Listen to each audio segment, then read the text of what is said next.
Assalamualaikum. Waalaikumsalam. Sehat. Yuk, alhamdulillah. Nanti kalau mau yang bro. Selamat bro, ketemu lagi. Hah? Jumat nih, kalian. Kieu ya. Jumat berkah nih, berkah. Silaturahim dalam rangka mengamalkan ini yang mengamalkan apa yang dikatakan semoga ya. Nah, jadi ada di sini ada satu hadis dianjurkan untuk hari Jumat itu setelah kita melakukan itu fantasi kita bertebaran. Nah, salah satunya apa? Yang silaturahim. Nah, ini selain dalam rangka mengamalkan silaturahim. Nah, ini kan teman menikahnya nih. SMP bro. SMP ya. Ente emang kan dari SMP jadi ustadznya. Nah, ini dalam proses menjadi ustadz itu. Jadi ustadznya. Ustadz majelis. Soalnya jadi kiai. Oh, kiai itu tahapannya harus punya pesantren. Wah, pesantren. Tapi banyak ya kiai-kiai itu nggak punya pesantren malah kiai. Itu maaf dong sebenarnya. Jadi ada standarnya kan. Menurut para ustadz ya, para ustadz ya. Jadi kan enggak kan sehingga aktif lah ya, aktif di Majelis Taklim dan beberapa lingkup pesantren kayaknya. Jadi ada namanya forum Muasalah Forum Zakat, itu forum 3 kecamatan kalian. Ciomas, Dramaga dan Temangkari. Nah itu kumpul lah DKM, ketua-ketua majelis ya kan, pesantren kumpul, kita adakan forum silaturahim 11 kali. Nah dari obrolan-obrolan para ustadz di forum ini kumpul, di situ ada namanya standarisasi kan ya, ustadz itu apa, terus ada lagi kiai Kiai itu apa? mama itu apa ya kan? Mama. Nah ada satu lagi ajengan ya kan. Itu apa? Nah kalau ustadz dari segi apa ya, kepemilikan istri kan. Nah, ustadz itu minimal 2. Ini itu 1. Nah, terus Kalau kiai kiai 3. iya loh. Mama 4. Itu bercandaan. Bercandaannya. Jadi kalau misalkan jokes ya, jokes. Nah, Pak Ustadz. Terus itu standar untuk kiai itu minimal beliau itu tidak punya pesantren. Nah, itu baru sah. Minimal baru sah dibilang kiai. Tapi kalau misalkan ada kiai belum punya pesantren, nah itu berarti kiai-kiaian katanya. Kiai bodoh berarti kan. Tidak ada kan. Bukan KW lagi bodoh.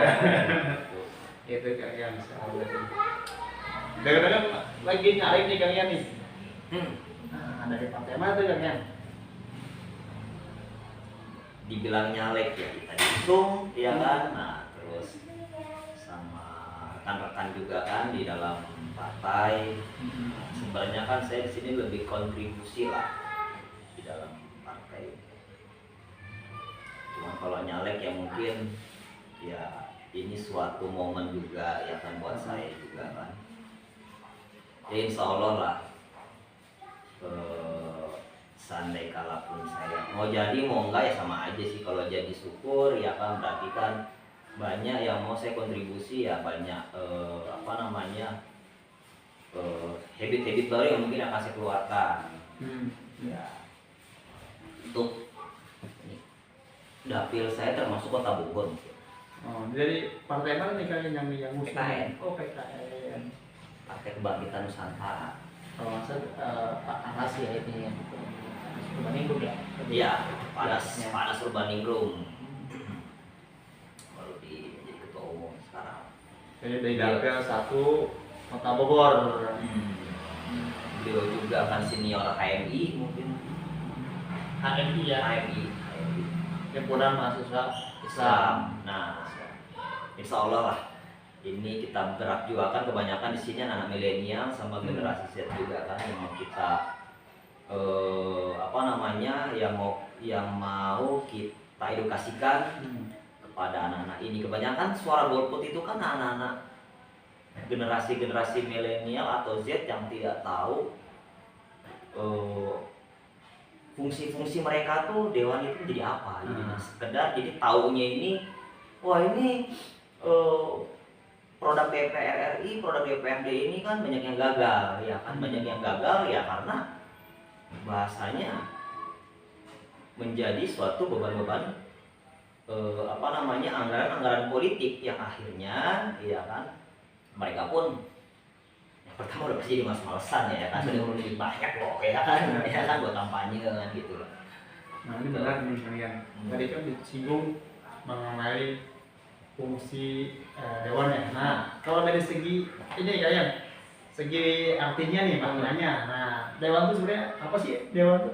Biar ya teman-teman juga pada tahu lah. Jadi, kalian kan mau nyalek ya, jadi apakah jadi anggota dewan? Pasti pak ya kalian tahu dong fungsinya itu apa, pengertiannya apa, mungkin menurut kalian luar ide. Ya, menurut saya sih fungsi dewan ini kan pemangku jabatan. Pemangku jabatan sama dengan pembuat suatu kebijakan apa namanya, kewenangan lah, kayak pembuatan apa namanya, aturan apa segala macam kan gitu. Nah tapi banyak peraturan-peraturan yang dibuat ini tidak sesuai dengan kebutuhan. Baik lagi ya kan. Nah, kita bicara sekarang fungsinya ya kan. Ya fungsi dewan ini. Nah, fungsinya sekarang kan anggota dewan ini kan yang pertama itu mengawasi anggaran pemerintah atau wali kota atau DPR gubernur ya kan. Yang kedua berargumentasi ya kan, ngadu argumentasi lah bahasanya gitu kan, beradu argumentasi dengan pembuat kebijakan atau keputusan anggaran. Nah di situ misalkan contoh wali kota membuat anggaran untuk taman lah yang tidak ada fungsi ya kan. Nah di situ, nah kita beradu argumentasi ya kan, fungsinya apa, untuk apa ya kan. Nah semacam proyekan program mungkin ya, cuma dari sisi anggaran terus manfaatnya apa gitu. Betul ya kan, fungsi dan manfaat sekarang kan gitu jadinya. Nah terus yang paling penting adalah menjadi seorang inovator, edukator dan motivator. Nah, menarik nih yang ketiga, inovator, edukator. Hubungannya dengan Mesalim lah ya, Mesalim, DKM ya kan. Rencana untuk kayaknya nih apabila insya Allah kan terpilih gitu kan, jadi Insya Allah gitu ya, amin mudah-mudahan ya, karena ini punya kepedulian yang tinggi terhadap Muslim dan juga UMKM ya. Kayaknya juga banyak usahanya nih kalian ya. Kalau nggak ada, segala ada nih. Mulai macam-macam gitu ya. Macam-macam ya. Sebenarnya ya contoh sekarang kita mengambil dari segi majelis taklim. Salah satunya ini untuk pemberdayaan UMKM-nya ini salah satunya contoh ya kan, memberikan edukasi kepada pengurus-pengurus DKM masjid, majelis ataupun untuk mengedukasikan ke masyarakat. Ya, apa nih kalian tentang UMKM ya kan, lingkungan. Di situ orang tuh kalau misalkan kita bicara tentang DKM atau majelis yang turun tangan langsung, masyarakat itu lebih trust gitu daripada organisasi-organisasi atau lembaga-lembaga yang nggak jelas, apa dari pemerintah ya kan, yang hanya sifatnya hanya satu beduk doang udah selesai. Ya, artinya cuma menjalankan program mulai dari anggaran aja udah gitu ya. Selesai ya kan? Jadi nggak ada kualitas seperti apa ya? Ada ya kan. Lama gitu kan ya. Iya. Kan seperti itu ya. Gitu. Jadi fungsi jadi contoh sekarang kita kan dia kan udah pasti megang ustad. Setempat. Betul ya kan, setempat ya kan, setempat memberikan kepada masyarakat ya kan. Kita akan mengadakan di sini pasar UMKM, terus apa namanya, pengelolaan produk-produk lokal ya kan, untuk kita ekspos ya kan, minimal ke apa namanya, ke turis domestik ya kan, dari Jakarta ke Bogor ya kan. Nah kita bicara karena face-nya Bogor apa sih, kuliner kan? Kuliner ya bang. Kuliner kan? Nah, kota Bogor itu kuliner. Betul. Memang banyak dari kota-kota lain yang berdagang di sini. Setidaknya ya kan warga Bogor ini membuat sesuatu atau habit baru ya kan, produknya Bogor ini untuk apa namanya, biar lebih viral atau terus produk produk Bogor ini lebih dikenal ya kan, lebih ke legend lah mungkin ya, produk legend lah mungkin situ. Nah yang sekarang kan banyak itu tas Bogor ya. Ya pasti ya kan, orang jelas tas Bogor, terus iyalah terus soto Bogor ya kan, kayak gitu ya kan. Sebenarnya kan anak-anak muda ini kan lebih inovatif ya, kita kan tidak mengedukasikan aja. Contoh ya kan, kita bikin talas Bogor ya kami custom dengan apa ya kan, talas keju apa segala macam ya kan, tapi jangan berbau internasional lah ya kan, ribet juga ngomongnya gitu loh. Nah terus di Bogor kan banyak sekarang kita lihat kayak model restoran, coffee shop segala macam. Di sini kan banyak orang Jakarta. Orang Bogor di mana? Orang Bogornya pakai gerobak semua. Seharusnya ya kan, nah ada bahasanya begini. Kita bukan bicara orang kaya gitu kan. Saya daripada makan di gerobak itu, mendingan saya makan di restoran. Lebih higienis. Hal-hal kayak begini ya kan, seharusnya ya kan pemerintah itu ya kan memberikan tempat kepada para pedagang ini. Yang pertama, lebih tempatnya lebih higienis ya kan, terus sifatnya itu green building segala macam, lebih ke greenhouse atau green building atau segala macam lah ya kan. Jadi semacam kayak apa tuh, kopi kebun gitu ya, atau apa? Konsep-konsep Bogor ini kan ya sekarang kan Bogor ini kan menjadi kota pertama di dunia itu yang mempunyai taman di tengah kota. Jadi taman terus ada pojok-pojoknya. Ya, jadi bahasanya gitu. Pemanfaatan lingkungan yang tadinya kotor ya kan, kita bisa membuat kegiatan. Ya sekarang contoh adalah yang saya juga ya kan, bersih-bersih Ciliwung mendapatkan hadiah gratis segala macam. Ya percuma juga ya kan. Selagi di situ ada kegiatan, ya kan, itu kan terus bersih.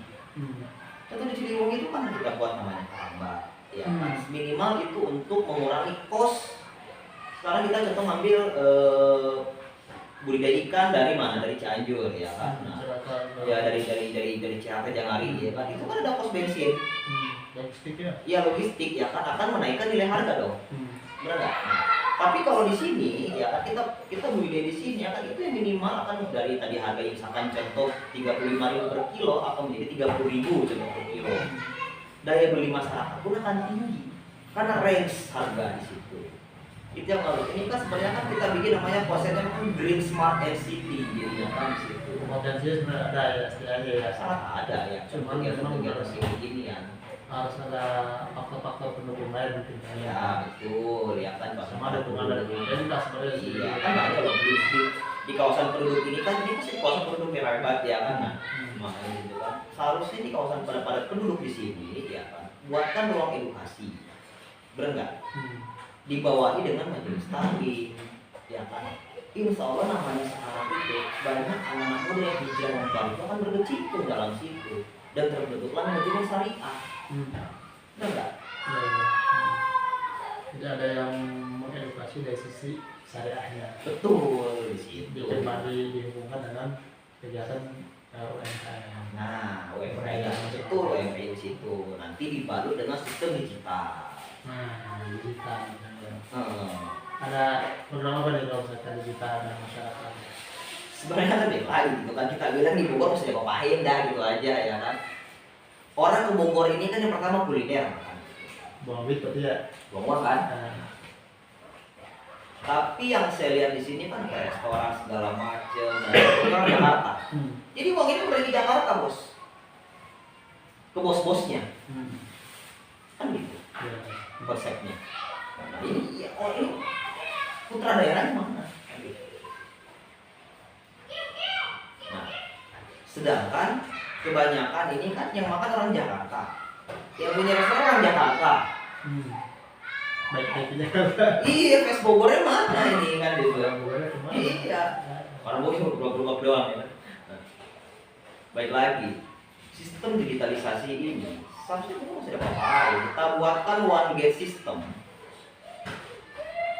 Transaksi satu pintu untuk apa?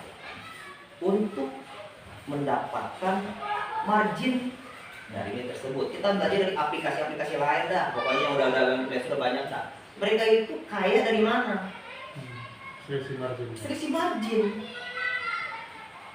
ya kan, online shop, payment gateway-nya, ya kan, kamu satu-satu itu, ada dana lah segala macam juga kan. Dari situ mereka banyak uang sampai nyetak saham IPO segala macam itu kan. Kenapa kita nggak bisa? Saya juga kan aplikasi.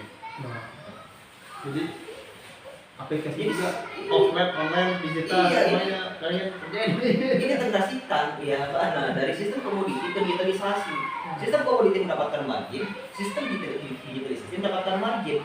Jadi dua Pencetak uang. iya, ini iya kan masing-masing. Salah satu kolek ini masih ada cadangan. Nah, harus kita buatkan sistem gituan. Ini kan ada sangat kecil banget. Kita buatkan sistem ini, berikan informasi ke masyarakat, ya kan. Jadi contoh gini, dari pendapatan margin tersebut misalkan 100%, misalkan contoh gini dah.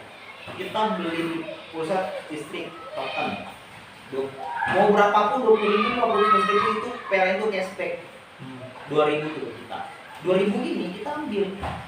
1.000 kita kembalikan ke masyarakat, 1.000 kita hold ya kan, dalam suatu sistem ya kan, untuk digunakan ke CSR, sosial, UMKM atau apapun. Asumsinya contoh satu orang bertransaksi di kota apa segala macam, didapatkan margin tersebut dari top up segala macam 10.000 aja satu bulan per orang. Kali 1,5 juta ya, kalau Bogor ya kan contohnya. Nah, udah berapa? Kan di situ, iya kan? Udah berapa? Ini ya. Cuma 10.000 ya. Nah, Yang habis 10.000 lah. Kalau 10.000 kali 1 juta aja lah ya. ya kan? Itu udah bisa ya kan mendanai para UMKM yang secara free. Dengan sistem aplikasi ya, iya makanya ini kan banyak transaksi, jadi warga sistemnya kan pembayaran saham apa segala macam dan lain-lain, ya kan pajak segala macam, kita buatkan satu sistemnya. Semua transaksi itu mau pembayaran kita semua apapun yang sifatnya pembayaran dalam buku itu kita bikin one gate system. Dari nilai adminnya kita kembalikan ke masyarakat dan setengahnya lagi pakor ya kan untuk digunakan untuk UMKM, apapun itu. Itu jadinya. Jadi secara tidak langsung nih bro, bahasanya APBD anggaran dari pemerintah itu yang itu kayaknya nggak akan sentuh ya. Insya Allah tangga saya ke situ. Jadi bisa dimanfaatkan. Iya, APBD itu mungkin hanya pajangan doang nanti. Nah, sekarang gini deh, wali kota ya kan, calon wali kota nih ya, ada nggak yang berani di balai kota itu membuat itu plasma controlling panel dan APBD? Itu saya tantang. Transparansi pada masyarakat. Jadi orang tuh tahu. Bisa pinjemin kan ya? Iya kan, apa dia gunaannya ini kan? Terus proyeknya apa aja? Iya kan? Jangan RAB bayangan belum berbayangan ya kan? Sedu ya kan? Jadi baik ya hantu ya kan? Jadi ada kontrol karena pembiayaan itu APBD. Yes, masyarakat ini bisa menggunakan program-program yang ada. Betul, makanya situ kan lebih transparansi, manajemennya lebih ini. Saya yakin tidak sengaja bermain ya kan?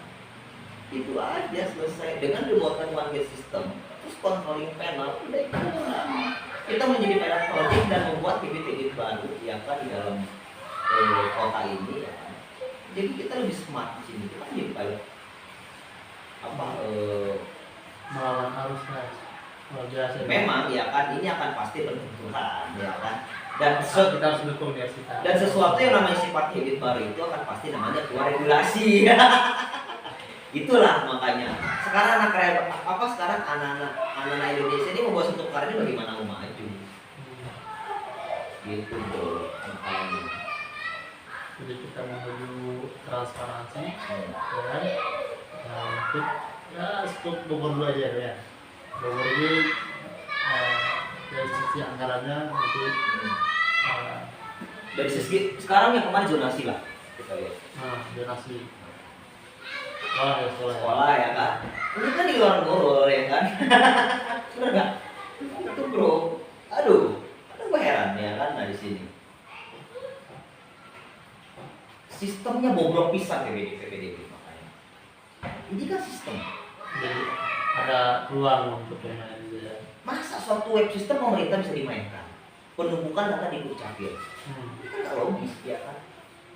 Ini kan orang-orang mereka juga yang bermain semua kan di situ. Nah, sekarang kan contoh kita ngambil zonasi. Zonasi di dalam SMA 1 contoh. Itu saya terakhir paling kerja itu 2 meter. 2 meter ya kan. Sekarang RMT di Kampung Keramat ya kan. Dari jarak apa namanya? Dari jarak SMA 1 ke Kampung Keramat berapa meter kita? Ya sekitar 1 kilo ada lah. 1 kilo ya kan. Dan situ tempatnya pada penduduk. Sekitar SMA 1 banyak kan perkantoran sama toko. Buset, ada punya toko semua. Tetanggaan sama kantor presiden bro. Istana presiden. Makanya Nggak logis ya makanya kan nggak logis lah itu mah. Nah, kalau ada 12 meter tuh nggak logis. nggak logis ya kan yang beda itu 50 kantin situ.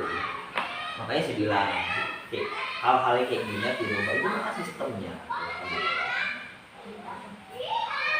Sistem pendidikannya juga sekolah kita sekolah kayak gini SMK ini kan bahasanya SMK PGRI ini kan kalau kita lulus itu kerja. Doktrinnya kerja. Siap kerja. Bukan siap selalu. Dicetak dulu siap kerja. Dicetak otak magang ya. Bukan. Jadi gue ini lulus nih fotokopi, ya kan? Jasa, terima.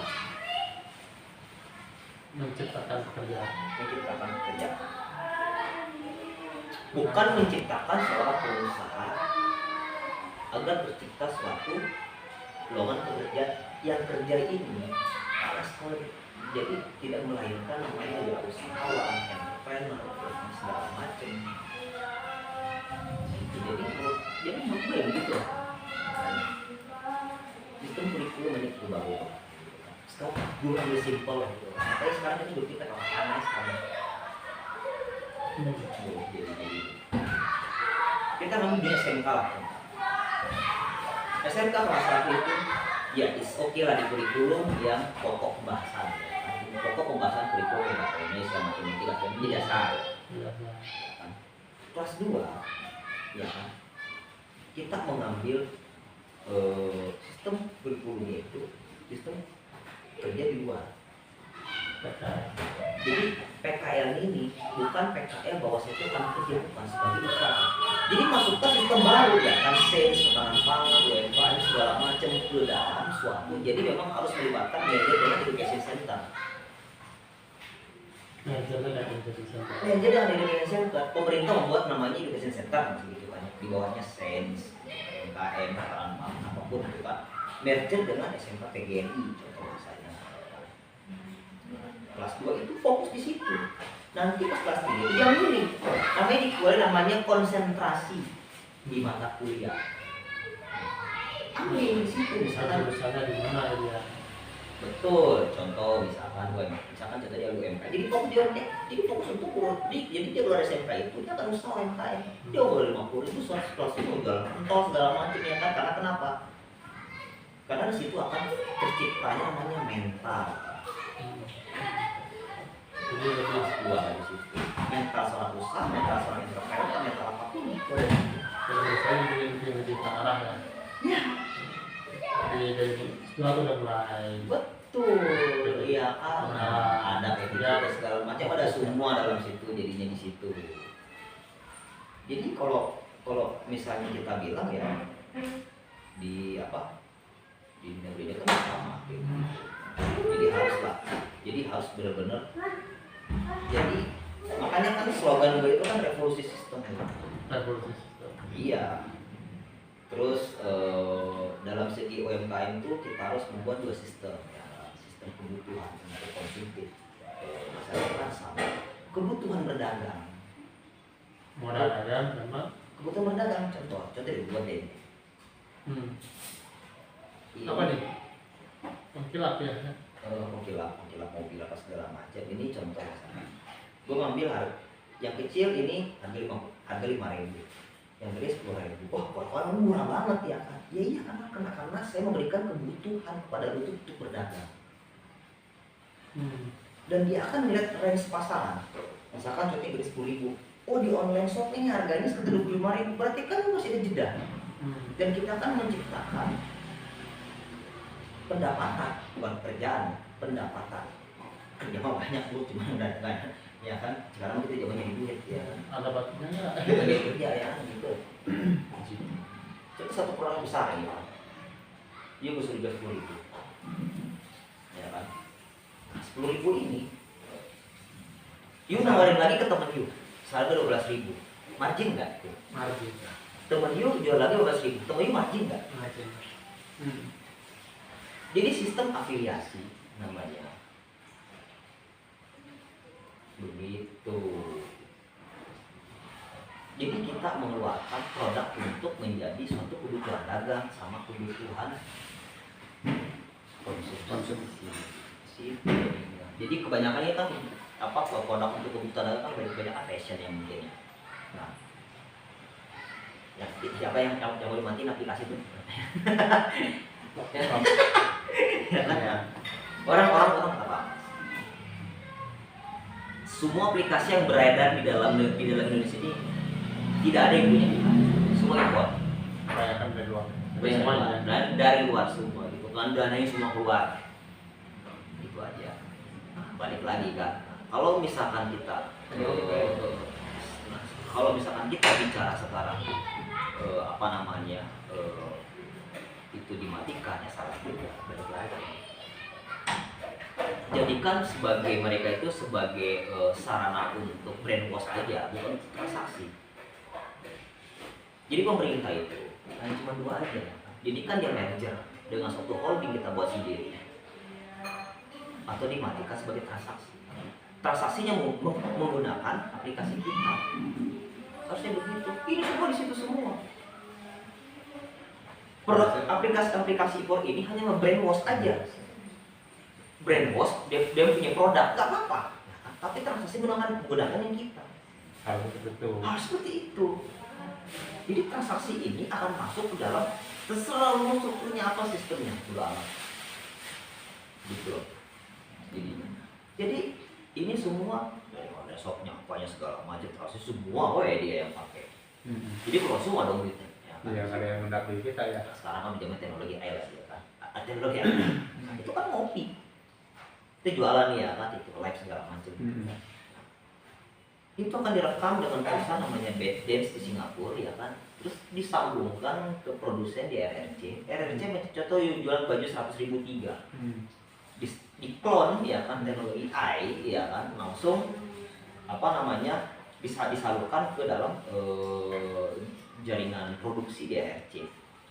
Mereka kan mencetak 100.000 10 mungkin. Inovasinya gitu ya. Iya kan, dengan produk yang sama. Teknologi ini sifatnya ini mengklon ya kan, orangnya, backup produknya, backgroundnya, apapun yang ada dalam situ ya kan. Jadi seakan-akan dia jualan aplikasi itu kalau lain. Gitu aja, ini sangat. Jadi makanya ya belum ada menteri kominfo lagi sekarang. Belum ada lagi.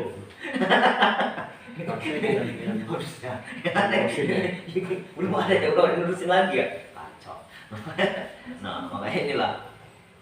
Terus ya baik lagi ya kan, komoditi ketahanan pangan integrasi ke kota aja sama kabupaten. Harusnya tuh antara DPRD Kota Madia sama kabupaten saling integrasi, antara wali kota sama bupati saling integrasi. Karena kenapa ini Kota Pasar Bogor dong, beli bawang berbus ya, beli kentang di geng ya kan. Sekarang logistiknya berapa?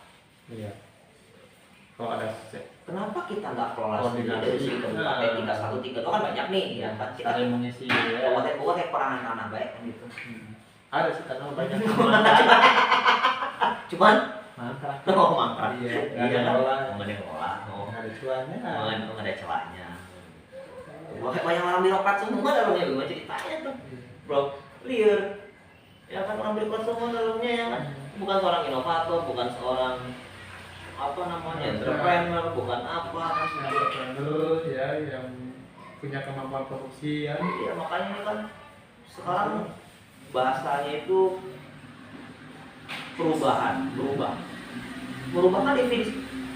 Kalau perubahan itu kan definisinya kan hanya apa namanya, berubah hanya suatu subjeknya aja mungkin, bukan pokok ya kan. Kalau revolusi kan ada pokok-pokoknya mungkin, lagi sistem ya kan. Kalau revolusi itu kan pokok-pokok itu yang dirubah kan, makanya kan gue buat slogan itu ada revolusi sistem, revolusi sistem itu kan semua pokok-pokoknya semua. Jadi kita keruk semua bawah ya kan, sampai underground-nya itu.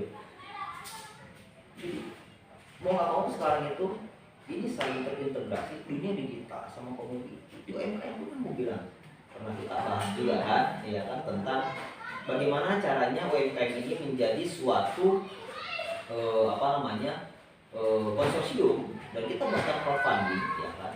Jadi dua pendapatan dapat, pendapatan dividen dari hasil jualan sama pendapatan saham yang diterima dari brand holding tersebut. Pekerjaannya panjang itu ya. Panjang sekali, makanya kan kita bilang begini, intinya kan baik lagi ya kan, semua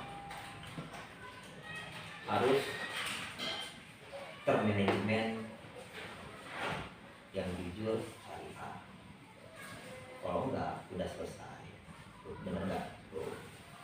Betul lagi lah ini kan, makanya kan tentang baik lagi kita ini masyarakat ini kan namanya banyak ya, semua di rame ya kan, terdoktrin di apapun segala macam ya kan. Nah, sekarang kan kami di Bogor nih, orang Jakarta, kenapa kita tidak menaungi mereka ya kan, kita buat konsumasi dalam tempat tersebut ya kan. Kalian mengenai jalan ini ya, jalanan mau dibayar apa namanya, pengamen di jalan ini mau dibayar berapapun di kafe itu apa namanya, mau dikasih berapapun dia mau terima. Nah dia pertama kan udah pasti beda nih, gue eksistensi ini segala macam. Dia nggak mungkin kalau di jalan kan kamennya beda, udah nyampe kafe beda bro, minimal mandi lah, minimal ganteng dulu. Jadi banyak programnya luar biasa di dalamnya. Ya insya Allah, makanya kan saya apa namanya, tidak ambisi juga, tidak berambisi untuk menjadi pejabat di sini, enggak. Ini hanya sharing aja untuk semua, GNT kan segala macam. Teman-teman majelis nanti kan, insya Allah dah nanti saya juga kan teman-teman di partai pun nanti akan saling support lah, insya Allah. Nanti sama apa namanya, sama teman-teman majelis nanti ke depannya mau gimana, karena banyak banget sebenarnya ini kan. Yang ini kan intinya kan bagaimana kita ini memberikan utilitas kepada masyarakat. Dari segi apa yang saya bangun, sistemnya, terus UMKM produk-produknya, dan segi kehidupan ya privilege yang kan di orang kaya ya kan. Saya memfasilitasi teman-teman ya kan, dari ide, dari ilmu, dari konsep. Saya hanya mengawali, teman-teman yang melanjutkan, gitu aja. Jadi ke depan tuh kita harus banyak-banyak kopi kalian sama teman-teman yang lain supaya banyak sering ketemu. Oke, teman-teman, kita akhiri dulu untuk pembahasan kita hari ini ya. Siap. Kalau kedepannya kita bikin Jadi kopi cap teko bro. nah Cap teko tak pedas ya tak punya. Asli Bogor. Asli Bogor itu ya, semua asli Bogor. Banyak sebenarnya produk Bogor yang bisa kita Kalipan lokal ya, makanya. kota. Ya. Jadi yang kita butuhkan dari teman-teman seperti kalian ini yang banyak idenya gitu kan, gimana sinerginya sama pesantren gitu kan. Nah, kedepannya kita harus banyak kopi bareng lah ya, supaya bisa terrealisasi apa yang tadi disampaikan sama kalian. Mungkin insya Allah ini bukan hanya wacana, memang semua yang saya bicarakan yang udah saya kerjakan. Sudah berjalan on progress gitu ya. Ya insya Allah ya. Ini tinggal bahasanya, saya mau tinggal kontribusinya aja udah. Tinggal saya kontan aja nanti kalau saya ini. Pengawalannya udah ada, produknya udah ada, kalian berjalan, tinggal copy paste sama yang lainnya. Iya. Oke, itu dulu ya, teman-teman. Ayo. Kalian juga. Siap. Ya, siap. Assalamualaikum. Waalaikumsalam. Waalaikumsalam warahmatullahi wabarakatuh.